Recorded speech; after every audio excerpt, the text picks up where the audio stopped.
चलिए भाई, शुक्रवार की सुबह हफ्ते का आखिरी कारोबारी सत्र।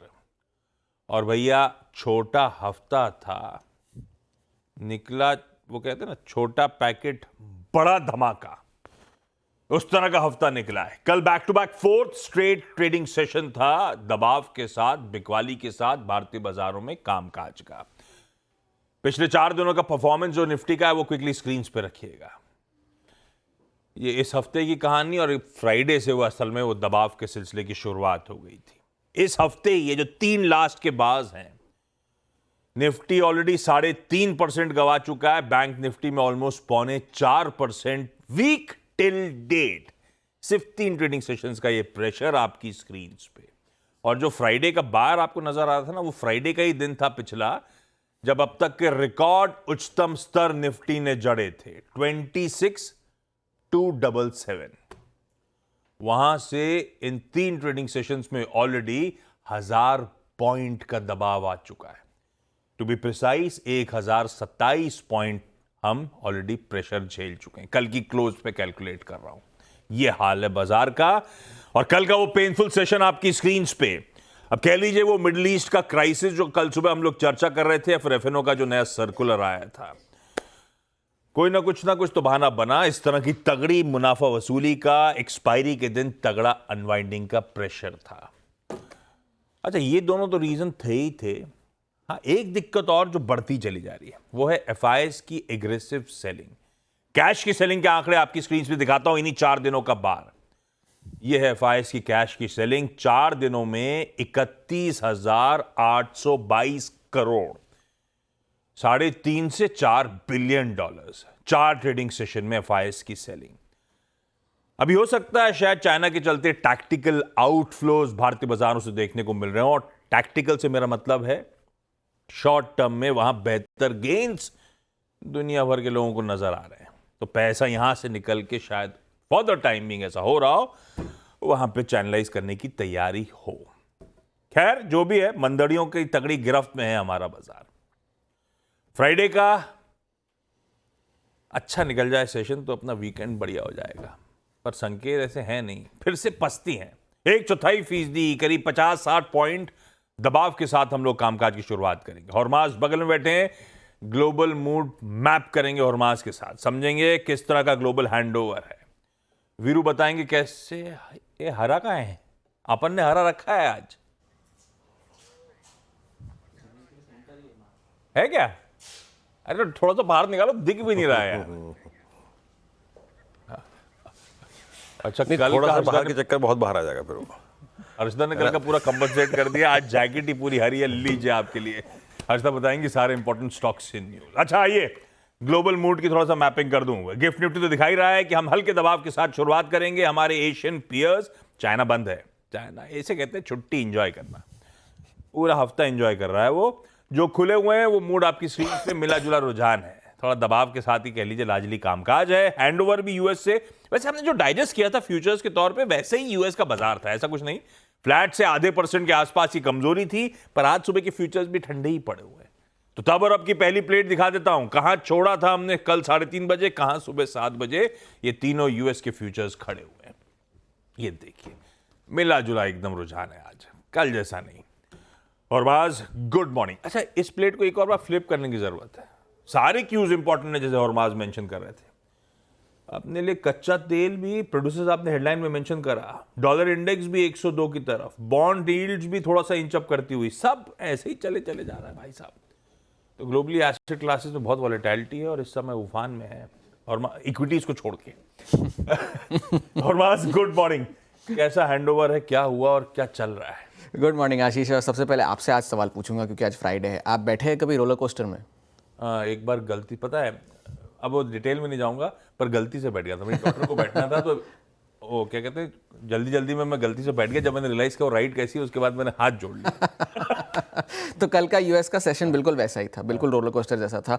हम जैसे कल शुरुआत हुई हमारी, तो हम तो एक डायरेक्शन में गिरते चले गए, पर वहाँ ऐसा नहीं हुआ। हम शुरुआत वहाँ पे कमज़ोर हुई, फिर वहाँ पर जो है सर्विसेज पीएमआई का डेटा आया जो अनुमान से बेहतर था, 54.9 का था सर्विसेज पीएमआई, जो कि अब 50 के ऊपर अगर रीडिंग आती है तो वो एक्सपेंशन इंडिकेट करती है इकोनॉमी की। तो वहाँ पर एक अच्छी बात निकल आई।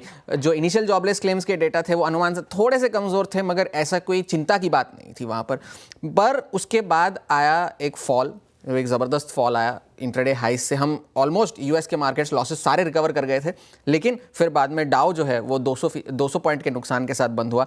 और S&P 500 और नैस्डैक जो फ्लैट बंद हुए हैं उसके लिए उन्हें एनवीडिया का धन्यवाद करना चाहिए, क्योंकि एनवीडिया ने 3% की बढ़त के साथ उनकी राज रख ली उस वक्त। तो वो वहाँ पर एक बहुत वॉलेटाइल सेशन था यूएस के बाज़ारों में। अब ये देखिए इंट्राडे चार्ट S&P 500 का भी आता हुआ है, लॉसेस रिकवर करने के बाद एक बड़ा सा फॉल आया और उसके बाद फिर वो एक नियमित दायरे में कारोबार करते गए। अब तेल, आज की कहानी, पूरे हफ्ते की कहानी तेल की रही है। अब जो बाइडेन साहब ने कल कह दिया कि यूएस सोच रहा है कि इजराइल अगर ईरान के तेल के ठिकानों पर हमला करे तो उसका समर्थन किया जाए या नहीं। जैसे ही ये बात सामने आई तो तेल की कीमतों में उछाल आया। अब जो मंगलवार तक $70 के नीचे था ब्रेंट, अब वो $80 के पास आ गया है। तो एक वो वहाँ पर एक बड़ा उछाल आया है ब्रेंट में। सिटी की एक यूएस के जो क्रूड फ्यूचर्स है WTI के, वो इस हफ्ते ही 8% चढ़ चुके हैं। और S&P 500 का जो एनर्जी सेक्टर है वो इकलौता सेक्टर है जो इस पूरे हफ्ते में बढ़त के साथ कामकाज कर रहा है। इस पूरे हफ्ते में S&P 500 का एनर्जी सेक्टर अब पूरे साल में उनका ये सबसे बेहतरीन हफ्ता हो सकता है, अगर आज भी अगर अच्छा रहा तो। अब ये हुआ है कि क्या होगा। सिटी ने भी कल एक रिपोर्ट निकाली थी जिसमें उन्होंने, सिटी ने भी कहा था कि अगर इजराइल हमला करता है ईरान के तेल के ठिकानों पर तो कम से कम 1.5 मिलियन बैरल्स पर डे की ऑयल की शॉर्टेज हो सकती है पर डे, अगर बड़े ठिकानों पर हमला करे। तो अगर छोटे ठिकानों पर हमला करे तो 3 लाख से 4.5 लाख बैरल पर डे की बात हो सकती है। पर बात यही है कि अगर वहाँ पर हमला हुआ तो एक शॉर्टफॉल आने की संभावना है। और अगर दूसरी तरफ से देखा जाए तो ओपेक जो है उनके पास सप्लाई बहुत है, अगर वो सप्लाई बढ़ा दे तो ये डिमांड सप्लाई डायनामिक बैलेंस हो जाएगा। ये कैसा है। अब वहाँ ये हुआ है कि एक एनालिस्ट है स्वीडिश बैंक के, मैं नाम नहीं लूँगा क्योंकि थोड़ा सा टंग ट्विस्टिंग नाम है, तो वहाँ पर उन्होंने ये कहा है कि अगर ईरान के ठिकानों पर हमला हुआ तो तेल की कीमतें $200 तक जा सकती है। ये उन्होंने कमेंट कर दिया कि अगर ऐसा हमला हुआ तो, क्योंकि ग्लोबल ऑयल सप्लाई की 4% सप्लाई एक रिस्क पे आ सकती है अगर ऐसा हुआ तो। क्योंकि अगर ईरान ने फिर बाद में कोई जवाबी हमला किया, स्ट्रेट ऑफ हॉर्मुज बंद कर दिया या ऐसा कुछ कर दिया, तो ज़्यादा मुश्किलें बढ़ सकती है। इस लिहाज से वो कह रहे हैं कि भाई अगर ऐसा कुछ हो गया, एस्केलेट हो गया और तो $200 तक ऑयल जा सकता है। ये कहना है स्वीडिश बैंक के चीफ कमोडिटी एनालिस्ट का। अब हुआ ये है कि अगर ये सिटी ग्रुप की बात तो हमने कर दी, तो ये तेल एक बहुत इंपॉर्टेंट फैक्टर है। कल भी तेल की वजह से बहुत हमारे जो ऑयल सेंसिटिव्स है, सारे OMCs है, उनकी भी काफ़ी पिटाई हुई थी। तो आज भी तेल और सारे ऑयल सेंसिटिव्स जो है वो फोकस में रहेंगे। अब आज के बयानबाजी के सेक्शन में हम फीचर करते हैं बैंक ऑफ इंग्लैंड के गवर्नर को। इनकी जो बयानबाजी चलती रहती है, वहाँ पर उन्होंने एंड्रू बेली जो बैंक ऑफ इंग्लैंड के गवर्नर है, उन्होंने गार्डियन अखबार को इंटरव्यू दिया। उन्होंने कहा कि भाई अगर महंगाई की जो आंकड़े हैं वो पॉजिटिव आते रहे तो हम ज़्यादा आक्रामक तरीके से ब्याज दरें काटेंगे। अब वहाँ पर उस वजह से वहाँ पर जापान के प्रधानमंत्री ने येन कमज़ोर कर दिया, वहाँ बैंक ऑफ इंग्लैंड के गवर्नर ने पाउंड को कमज़ोर कर दिया। पाउंड में कल जो गिरावट आई वो 2022 के बाद की सबसे बड़ी गिरावट थी। तो वहाँ पर एक अब मनी मार्केट्स के जो वहाँ के प्रोजेक्शंस है बैंक ऑफ इंग्लैंड के, वो अब कह रहे हैं कि भाई साल में अब जितनी मीटिंग्स बची है उसमें 25-25 बेसिस पॉइंट्स के दो ब्याज दरें कट आएंगे। ये है। एक अच्छी खबर आई है कि जो पोर्ट के वर्कर्स है जिसकी हम कल बात कर रहे थे, उनकी हड़ताल खत्म हो गई है। एक ही दिन में खत्म हो गई है, क्योंकि वहां पर अब उन्होंने कहा है कि अगले 6 सालों में उनकी तनख्वाह जो है वो 60% बढ़ाई जाएगी नए कॉन्ट्रैक्ट के मुताबिक। चलो हड़ताल पे विरो। तो 6 साल में ये होगा तो जनवरी 15 तक, अगले साल के जनवरी 15 तक तो हड़ताल टल गई है एज ऑफ नाउ। ये वहाँ पर एक अच्छी खबर आई है। और दूसरी अच्छी खबर ये आई है, शायद हमारे लिए तो ना हो पर मार्क ज़करबर्ग के लिए अच्छी खबर है कि वो अब मेटा के शेयरों में जो उछाल आया है उस वजह से अब वो दुनिया के सबसे अमीर आदमी बन गए, दूसरे सबसे अमीर आदमी बन गए इलॉन मस्क के बाद ऑफ कोर्स। तो वहाँ अब फिलहाल जो है मूड माहौल ग्लोबल क्यूज अगर देखे जाए तो कमज़ोर है। एशियन मार्केट्स भी दबाव के साथ, मोस्ट ऑफ देम दबाव के साथ है। जापानीज मार्केट्स में भी कोई ज़्यादा उछाल है नहीं। तेल की कीमतों में अभी भी उछाल है, फ्लैट है मगर $80 के नज़दीक आ गए हैं। तो अब ये तेल की वजह से शायद सेंटिमेंट थोड़ा सा गड़बड़ ही बना रहे आज भी। आज का सबसे इंपॉर्टेंट क्यू अपने लिए है तेल का जो खेल, जो बिगड़ते ही चले जा रहा है हमारे लिए। बिल्कुल सही कह रहे हैं, सब $70 वाला $80 की तरफ बढ़े चले जा रहा है। इस तरह से पिछले कुछ दिनों में उफान मचा है तेल में। लेकिन जैसे प्रोड्यूसर आपने हेडलाइन में मेंशन करा था भाई, एफआईआईज ने कल कैश में 15,000 करोड़ रुपए की बिकवाली करी। और डेरिवेटिव्स के आंकड़े भी आपकी स्क्रीन पे रखता हूं। Index futures, index option, stock futures, stock options, 84,000 crore. तो कुल मिलाकर कैश जोड़ दीजिए तो 1 लाख करोड़ की कल बिकवाली का आंकड़ा सामने आया है। लाए तो मग्गे में थे, ले जा बाल्टी में रहे हैं, यह हाल है। लेकिन अब निफ्टी का अप्रोच समझ लिया जाए, निफ्टी बैंक का अप्रोच वीरू से समझ लिया जाए। बात हुई थी कि अपने लिए बड़ा इंपॉर्टेंट है 26,000 का जोन। अगर तो वो वायलेट होगा तो 25,500 550 का जोन क्रिटिकल हो जाएगा। और किसी कारणवश वो वायलेट हुआ तो एक डीप डाइव आप एक्सपेक्ट कर लीजिए 25 to 31 तक। यही सुबह 8 बजे बात हुई थी, कल सुबह के शो में बात हुई थी। कल के लोज देखिए आप, वहीं आके खड़े हो गए। 25 to 30, 25 to 31 के जोन्स को टच कर दिया। भाई साहब वीरू, वो वायलेट, वॉलेटाइल, डीप डाइव, वो आपके नीचे के टारगेट सब आ गए स्क्रीन पे। आप कुछ रिस्पाइट भी तो दे दो। निफ्टी बैंक का अप्रोच क्या रहेगा अब? आशीष गुड मॉर्निंग। देखिए, रिस्पाइट नहीं मिलेगा। कल भी सुबह का बड़ा यक्ष प्रश्न ये था। देखिए आशीष, ये 2 अक्टूबर को जो घटना घटी, मतलब जियोपॉलिटिकल टेंशन से, ठीक है, इसने इस डाउन स्विंग में छौंक लगा दी और उसको एक पुश दिया। बट फ्रेंकली स्पीकिंग, जब से आई थिंक चाइना का डेवलपमेंट हुआ था, तब से ही एफआईआईज के स्टैट्स में ये अनवाइंडिंग का प्रेशर आएगा वो झलकने लगा था। कल भी आपको याद होगा जब हम बात कर रहे थे आशीष, मैंने बात कही थी, देखना यह है कि हम कैसे नेविगेट करेंगे इस फेज को जब एफआईआईज लगभग 3,18,000 नेट लॉन्ग कॉन्ट्रैक्ट इंडेक्स में लेके बैठे हैं। और आप यकीन मानिए, उन्होंने पहले हमने जो बात की थी ना 25,550, वो क्या था? वो था सीरीज का सेकंड बेस। अब बात ये आ गई है कि आपने बेचने में भी लिहाज भूल गए हैं आप, एक ही दिन में सब कुछ, और ये हो रहा है। मतलब 3,20,000 कॉन्ट्रैक्ट से आप नेट लॉन्ग 1,60,000 पे आ गए इन ए सिंगल सेशन। तो आप सोच सकते हैं कि इनडिस्क्रिमिनेट सेलिंग थी। कल मैं आपको कुछ डिलीवरी के स्टैट्स देता हूँ आशीष। HDFC बैंक में 3717 करोड़ रुपए की मार्क हुई है, LNT में करीब 14,400 करोड़ रुपए की, मारुति में 728 करोड़ रुपए की और रिलायंस में 4451 करोड़ रुपए की। रिलायंस बहुत दिनों बाद 200 डे एक्सपोनेंशियल मूविंग एवरेज से 50 रुपए नीचे है, तो इसे कहते हैं अंधाधुंध सेलिंग। और अभी का प्रश्न ये है कि 1,60,000 कॉन्ट्रैक्ट नेट लॉन्ग एफआईआईज अभी भी है, अभी लॉन्ग है, शॉर्ट भूल जाइए। अभी आज की अप्रोच क्या रहेगी? पहले स्टैट्स को देखिए। देखिए, आपने कैश के स्टैट्स समझा दी, उसको दोबारा रिपीट करने की जरूरत नहीं है। 15,000 करोड़ रुपए की सेलिंग, 12,913 करोड़ रुपए का DIs ने बाय किया, लेकिन वो बहुत काम नहीं आएगा फ्रेंकली स्पीकिंग। 10,000 करोड़ रुपए का इंडेक्स बेचा, 9700 कॉन्ट्रैक्ट लॉन्ग काट लिए, ये प्रेशर इसीलिए था, और 5700 कॉन्ट्रैक्ट 1000 कॉन्ट्रैक्ट शॉर्ट किए। सेम स्टॉक फ्यूचर्स में करीब करीब 6500 करोड़ रुपए की सेलिंग, 22,000 कॉन्ट्रैक्ट शॉर्ट किए। लॉन्ग अगर आप देखें ट्रिम करके, मतलब 63,000 कॉन्ट्रैक्ट से। डायग्राम लिखे आइए स्क्रीन पे एक बार। In a single session 3,20,000 net long contract से रिड्यूस होके 1,60,000। आशीष, अभी भी 1,60,000 लॉन्ग है, तो आप समझिए इसका पोटेंशियल होता है करीब करीब 2 लाख शॉर्ट तक का। तो मैं इसीलिए कह रहा हूं कि इस बाजार में रॉबिनहुड बनने की जरूरत नहीं है। अभी आई थिंक हमें एक सिवियर एफआई सेलिंग का प्रेशर शायद करना पड़ सकता है। अप्रोच क्या रहेगी? याद रखिएगा, आपने कल शॉर्ट किया है, कल मैंने एक बात कही थी कि एट 25231 मैं अपनी शॉर्ट एक बार के लिए कवर करके जाऊंगा। अच्छा शॉर्ट पे पैसा बना। अब 2 चीजें हैं। जो कल सीरीज का सेकेंड क्रैक पॉइंट था 25,500, that is almost a 20 day exponential moving average age well. यहां पर ही बड़ा कॉल राइटर आके प्लेस्ड है दिस वीकली कॉन्ट्रैक्ट में, और पुट राइटर्स में कोई कन्विक्शन नहीं है आशीष। बट लॉजिकली चीज क्या है कि 25,000 अक्टूबर की सीरीज, जो कि अभी नई नवेली सीरीज है, शुरुआत हुई है, will be the third base. पहला था 26, वायलेट हो गया, दूसरा था 25,550, वायलेट हो गया, और तीसरा है 25,000, third base that holds importance. Approach क्या रहेगी, लेके आइएगा स्क्रीन पे। ये देखिए, ये पिरामिड्स में 25,000 की पुट एक साइजेबल OI होल्ड करती है, both in monthly and weekly. Levels लिखे आइए RS1। जब तक कि RS1 की ट्रेजेक्टरी पार नहीं हो रही है, जैसे कि हमने कल ड्रॉ किया था 25,850, आज के लिए वो लेवल है 25,444 और 529। जब तक नहीं जा रहा है it's a sell and rise. Cut गया तो ये शॉर्ट कवरिंग स्विंग करीब 721 दे सकता है, बट जब तक पहला रेजिस्टेंस नहीं क्रॉस हो रहा आशीष, वीकनेस परसिस्ट करेगी।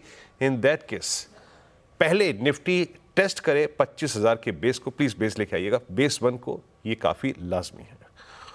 वहां पे अपने ट्रेड को चेक कीजिएगा, लेकिन अगर ये वायलेट होता है किसी भी केस में 25,010 और 943, टेस्ट ऑफ 866 24866 बहुत पॉसिबल है। अब आते हैं निफ्टी बैंक पे। निफ्टी बैंक का ये गिरावट का क्रम काफी पहले से शुरू हो गया था, और निफ्टी पे कल इसलिए ज़्यादा दबाव था क्योंकि वहाँ पे रिलायंस और आईटी भी था।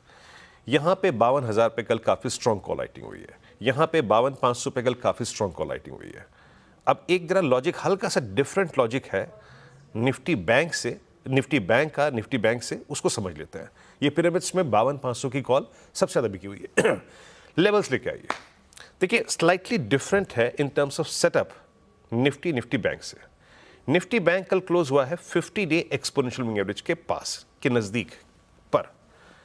लेवल्स दिखाइए। RS1 इंट्राडे जो प्लेयर्स हैं वो ध्यान दीजिए, अगर निफ्टी किसी भी सर्कमस्टेंसेस में RS1 को बाइसेक्ट करता है 52,231, तो a temporary intraday swing towards 52529 looks possible. लेकिन वो 200 पॉइंट का दायरा एक बार फिर से शॉर्ट्स पे काबिज होने का शॉर्ट ऑन राइज के लिहाज से बहुत महत्वपूर्ण रहेगा। RS1 के नीचे भी वीकनेस परसिस्ट करेगी, सेल एंड राइज। बेस लिखे आइए स्क्रीन पे, बेस कहां पे परसिस्ट करता है। अगर हमारा शॉर्ट ट्रेड है तो उसको चेक करने के लिए ट्रेजेक्ट्री 1, बेस 1 630 5411 इंपॉर्टेंस रखता है, बट आखिरी में क्या लेवल है, it's 50984, that's 100 day exponential moving average for Nifty bank, उसको ध्यान में रखिएगा। आशीष भाई साहब, इस बाजार में रॉबिन हुड बनने की जरूरत नहीं है। मार्केट फोर्सेस को डिसाइड करने दीजिए कहाँ सेटल हो रहा है। अभी शायद सिस्टम में पेन बचा है। गिफ्ट निफ्टी भी संभलने के इंडिकेशंस अभी भी नहीं दे रहा है। कॉशियस रहिएगा आज के ट्रेडिंग सेशन को लेकर। चलिए हर्षदा से जान लिए जाए आज के सारे important stocks in news. Harshada, good morning. Good morning Ashish. आज कई सारे Q2 अपडेट्स पर मार्केट की नज़रें रहेंगी। कल कंस्ट्रिंग जो भी ट्रिगर आया उसको मार्केट ने नेगेटिव ही समझा, लेकिन आज Q2 अपडेट्स में बजाज फाइनेंस के साथ शुरुआत करते हैं। इंडेक्स का ये दिग्गज है जहां पर हमने देखा है न्यू लोन्स में करीब 14% का इजाफा देखने को मिला। एसेट्स अंडर मैनेजमेंट अगर आप गौर करेंगे वो इस पर्टिकुलर क्वार्टर में 29% बढ़ता हुआ 3.74 लाख करोड़ के आसपास ये फिगर आया है कंपनी के साथ, जो कंपनी ने जो इन्फॉर्मेशन शेयर की है। डिपॉजिट्स भी अगर आप ध्यान देंगे तो वहां पर 21% तक का इजाफा है, 66,100 करोड़ के आसपास डिपॉजिट बेस है। लेकिन क्रूशियल है कंपनी कितने नए लोन्स दे रही है, तो नए लोन्स में करीब 14% का इजाफा देखने को मिला है। कस्टमर फ्रेंचाइजी भी अगर उस लिहाज से अगर आप गौर करें तो यह आंकड़ा आ चुका है 9.2 करोड़ के बेस पर वर्सेस 7.65 करोड़ के बेस पर, तो यानी कि ज्यादा लोग इनके साथ जुड़े हैं कस्टमर्स के तौर पर, और वो एक पॉजिटिव है। तो नंबर्स में आप कह सकते हैं आउटलुक जो है वो अच्छा ही दिखाई दे रहा है Q2 के लिए। दूसरी तरफ आप गौर करिएगा M&M फाइनेंशियल के Q2 अपडेट पर ओवरऑल डिस्बर्समेंट फीका दिख रहा है, 1% की कमी देखने को मिली है, 13,160 करोड़ पर यह आंकड़ा आया। कलेक्शन एफिशिएंसी जस की तस है 96% पर। यहाँ पर कंपनी कह रही है कि ये लिक्विडिटी पोजीशन इनकी बैलेंस शीट पर अच्छी खासी है। इस समय लिक्विडिटी के तौर पर 8,500 करोड़ इनके हाथ में है, वो एक पॉजिटिव जरूर है, भले ही डिस्बर्समेंट इतने बड़े ना हो इस क्वार्टर में। बैंक ऑफ बड़ौदा, कल PSU बैंकों में हमने SBI में एक स्लिवर ऑफ होप देखा था, लेकिन बाजार बंद होते होते वो भी गायब हो गया। आज देखते हैं बैंक ऑफ बड़ौदा कैसे बिहेव करेगा, क्योंकि बैंक ऑफ बड़ौदा के केस में जो डोमेस्टिक एडवांसेस है वो 12.5% बढ़कर आए हैं। रिटेल एडवांसेस डोमेस्टिक फ्रंट पर लगभग 20% तक की ग्रोथ देखने को मिली है, और ग्लोबल बिजनेस भी डिपॉजिट्स का, एडवांसेस का वहां पर भी एक पिकअप देखने को मिल रहा है। तो बिजनेस अच्छा हुआ है सेकंड क्वार्टर में, यह आप संकेत पढ़ सकते हैं। एवेन्यू सुपरमार्ट यानी कि डीमार्ट भी रेडार पर रखेंगे। अच्छा, सरसरी नजर डालें तो इजाफा देखने को मिल रहा है, करीब 14,050 करोड़ तक का स्टैंडअलोन रेवेन्यू बढ़ा है। नंबर ऑफ स्टोर्स भी बढ़कर आए हैं, 377 स्टोर्स के आसपास कंपनी आ चुकी है, लेकिन इंटरनल्स इतने कुछ खास नहीं है। जनरल मर्चेंडाइज बिजनेस में इतना स्केल नहीं देखने को मिला है और उनका वो ब्रेड एंड बटर वाला बिजनेस है, तो उसको लेकर शायद थोड़ी सी दिक्कत हो सकती है। अब आप आइएगा उन स्टॉक्स पर। पहले तो बीएसई पर मैं मेंशन कर दूं, कल शाम को अपडेट आया है कि बीएसई अपना weekly index derivative contract Sensex 50 वाला नवंबर 14 को बंद कर रहा है और साथ ही साथ बैंकेक्स भी डिसकंटिन्यू करेगा नवंबर 18 ऑनवर्ड्स। तो ये कुछ अपडेट्स जो सेबी की नोटिफिकेशन आई है उसके बाद वो चेंजेस देखने को मिले हैं। कल के सत्र में ये डेटा इंटरेस्टिंग है आशीष, कि बहुत सारा हमने देखा है डिलीवरी बेस्ड सेलिंग हुई है। उस लिहाज से मैं नंबर्स आपके सामने रखना चाहूँगी। रिलायंस इंडस्ट्रीज़ में 3,787 करोड़ की delivery based selling, HDFC bank में 2,984 करोड़ की डिलीवरी बेस्ड सेलिंग हुई, ICICI बैंक में 1,732 करोड़ की delivery based selling, axis bank SBI में भी हमने देखा है भारी भरकम डिलीवरी बेस्ड सेलिंग हुई है। तो ये क्रूशल स्टॉक्स रहेंगे आज के लिए वॉच करने के लिए कि क्या यहाँ पर कुछ और बिकवाली इंटेंसिफाई होती है या फिर स्थिति संभलती हुई दिखाई देती है। चलिए, तो मतलब बीएसई ने डिसाइड कर लिया है जो एक वीकली कॉन्ट्रैक्ट वो रखने वाला है सेबी के FNO सर्कुलर के बाद, वो है सेंसेक्स 30 का। बैंकेक्स और सेंसेक्स 50 जा रहे हैं। NSE को भी डिसाइड करना है, निफ्टी 50 रखना चाहते हैं या फिर निफ्टी बैंक रखना चाहते हैं, उनकी मर्जी। अपडेट आएंगे। ब्रेक का समय है, ब्रेक के उस पर जब लौट के आऊंगा तो आज का इवेंट्स कैलेंडर और कमोडिटी स्ट्रैटेजी।